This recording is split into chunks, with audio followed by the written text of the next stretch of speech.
আসসালামু আলাইকুম, আশা করি সবাই ভালো আছেন। আলহামদুলিল্লাহ আমরাও অনেক ভালো আছি। তো ঈদের পরে অনেক দিন পরে আর কি ডাইল পাতা লইয়ে এবার বেড়াইতে আসলাম শ্বশুর বাড়িতে। তো এখন আবার যাইতে আসি বাড়ির দিকে, 3-4 দিন ছিলাম এখানে। আর বাড়িতে যাওয়ার কারণ হচ্ছে যে রাফসানের মাদ্রাসা খুলে গেছে অলরেডি। তো ও আবার মাদ্রাসা যাইবে, এজন্য ওরে আবার দিয়েতে যাইতেছি। আর জান্নাত তো অসুস্থ, তো দেখি জান্নাত এখানে কতদিন থাকে, তারপর আবার বাড়িতে নিয়ে যাবো যদিও যাইতে চায়। তো এখন এই জন্য রাফসানের মাদ্রাসা খুলছে, এই জন্য রাফসানরে নিয়ে আবার যাইতেছি, ওরে মাদ্রাসায় দিয়ে আমু। আর মাদ্রাসায় তো রাফসান থাইকেই পড়ে, এই জন্য হুজুরটা বলছে যে ওরে দিয়ে যাবেন, মাসে হয়তো 2বার কি 1বার যাইবে। তো 2বার 1বার এখানে আসছে, তারপর দেখা করে যাইবে আমার সাথে।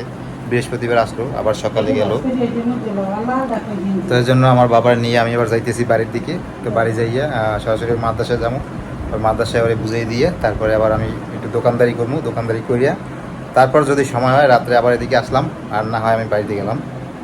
এই যে আমার বাবা রেডি হয়ে বসছে। মন খারাপ, অনেকদিন বন্ধ ছিল না ঈদে, সব পোলাপান আবার চলে গেছে মাদ্রাসায়। অনেকদিন বেড়াইছো বাবা, অনেকদিন বেড়াইছো, তারপর 2 দিন একটু বেশি রাখছি তোমারে। তারপরে এই যে এগুলো দিয়ে দাও, মাদ্রাসা বেগে দেবে না। মাদ্রাসা বেগে সারাদিন পাঞ্জাবি পরে থাকতে পারবে না, গরম পড়ছে না অনেক। এই যে সেন্ট্রো গেঞ্জি আছে না ভিতরে, ওই গায়ে দিয়ে খেলাধুলো করবো মাদ্রাসা বিষয়ে। আর যে সময় ক্লাস হবে ওই সময় পাঞ্জাবি পরে ক্লাস করবো।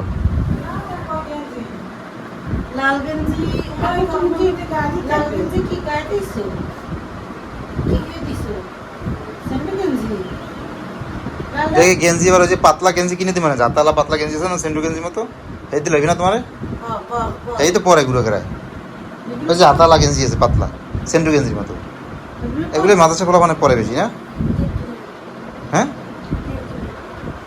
বুঝি না, ওইগুলো কিনে দিব অনেক। মা বাবা টুপি দাও। আর টুপি কই?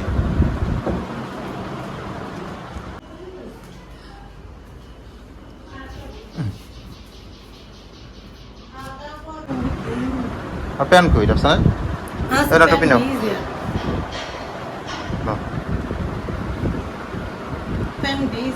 প্যান্ট ভিজে, প্যান আছে না বাড়িতে? নাই তো মনে হয়। ও তোমার প্যানও কেনা লাগবে, সব নষ্ট হয়ে গেছে, সবই কেনা লাগবে। গেঞ্জি প্যান্ট ট্যান্ট সব কেনা লাগবে, দেবো না কিনে। ট্রাউজার পরবা? তাহলে আমার দোকানে আছে, নেবা ট্রাউজার? মানে ওই যে সময় খেলাধুলো করো মাঠে বসে ওই সময় পারবো।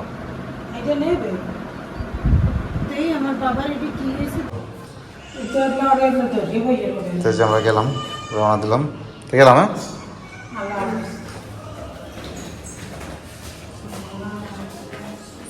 চলো।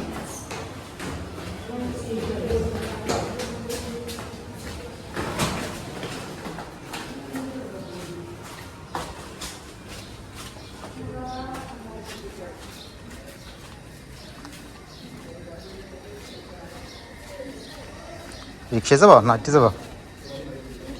রিক্সায় যাবা?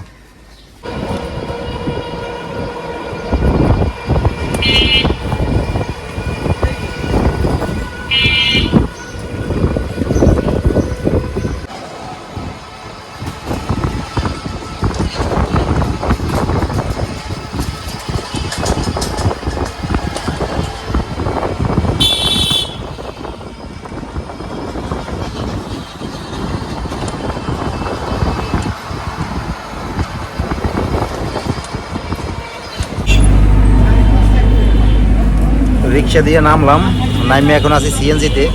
সিএনজিতে লোক হয় না, এই যে সিএনজিতে যাই একেবারে আমাদের ওই যে ঘাট আছে খেয়াঘাট যাইয়ে নামবো, ওই যে লোক হয় না এখন। সিএনজিতে লোক হলে তারপরে ছাড়বে, আর এই সিএনজিতে একবারে খেয়াঘাট যাইয়ে নামবো।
এই যে খেয়া কাটা এসে পড়ছি, এখন ওটা খেয়া চলিয়ে যাবো বাড়ির দিকে।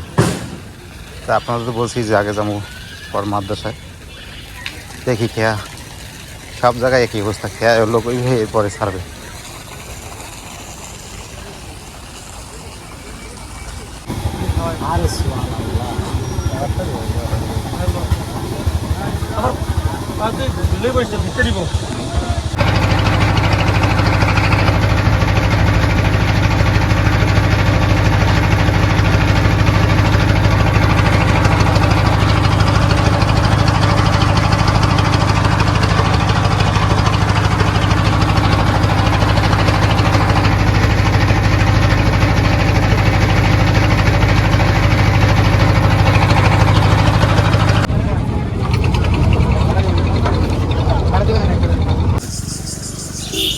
তো এই যে খেয়া পার হয়ে আমরা আসি পেলাম বাড়িতে। বাড়ি দিয়ে রাফসানের কিছু জামা কাপড় নেব, জামা কাপড় ওর যা যা লাগে আর কি মাদ্রাসা থাকার জন্য, এগুলো আবার ছুটির সময় বাড়িতে নিয়েছে, এগুলো নিয়ে তারপরে চলে যাবো মাদ্রাসার দিকে।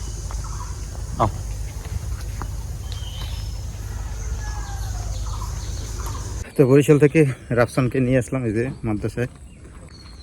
ও আমরা বাড়ি যাই আবার এই যে ব্যাগ ট্যাগ নিয়েছি, রাফসানের জামা কাপড় আছে এর ভিতরে। তো অনেক দিন ছুটিতে রয়েছে তো বাড়িতে, এখন মনটা একটু খারাপ, একটু মোড়ামুড়ি করতেছে যাওয়ার লাগিয়ে, কিন্তু কিছু তো করার নাই। এই বয়সটায় পড়াশোনা করতে হবে তোমার, যে সময় বড় হবা পড়াশোনা করতে করতে এই সময় ভালো চাকরি করবা, ভালো মাদ্রাসায় চাকরি করবা, বড় আলেম হবা। পড়াশোনা তো করতেই হবে, সবারই পড়াশোনা করতে হয় ভালো জায়গায় পৌঁছানোর জন্য। ছোট তো বোঝো না এখনো, সব কিছু বুঝবো আস্তে আস্তে।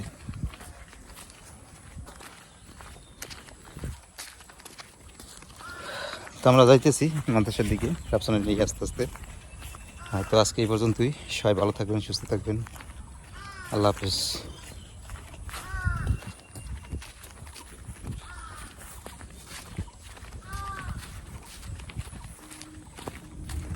ওকে রাফসান, সামনে যদি আলসে গেলেছে সব, হ্যাঁ যাইতে পারেন রাফসান, যদি আলসে গেলেছে কিন্তু যাওয়ার জায়গা আছে, যাওয়া যাবে।